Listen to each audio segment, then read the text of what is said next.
A very important story to share with you about a family's year-long struggle to get a refund for a beach vacation last year that was impacted by a hurricane.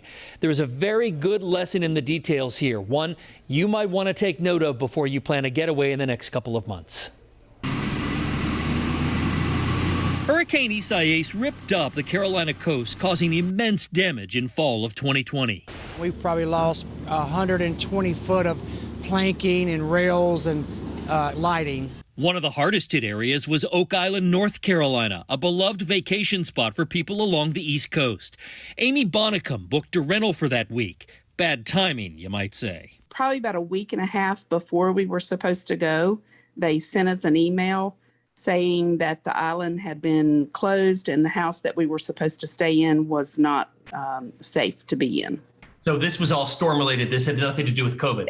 Right. It's all storm related. Amy and her husband are seasoned travelers, so Oak Island, North Carolina shouldn't have been a big deal until it came time to ask for a refund for the rental week they didn't use, given a major storm caused so much damage. And you've been waiting for a year to get your money back?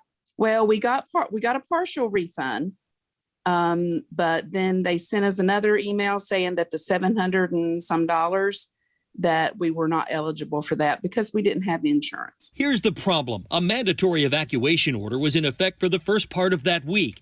When it was lifted midweek, the damage from the storm caused local government there to freeze short-term rentals and arrivals. Amy was protected for that late week freeze, but the mandatory evacuation order early on, that was clearly stated in the contract as an exclusion.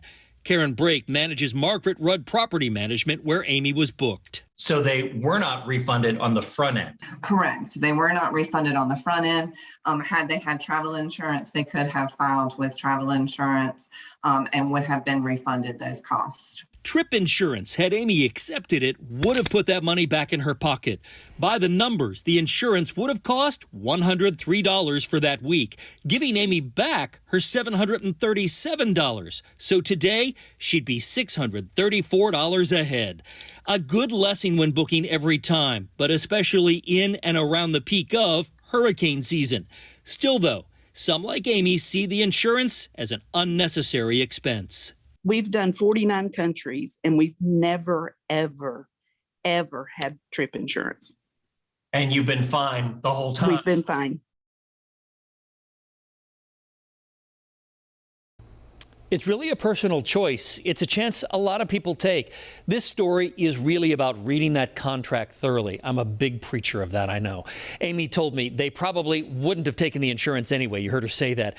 Every single contract has some sort of an exclusion built in to protect really the other guy. And you won't know about it until it's too late, unless, of course, you read it. If you sign the contract, you are obligated for that money, even if you don't go. I always advise reading what's not covered first, because that is where they're going to get you.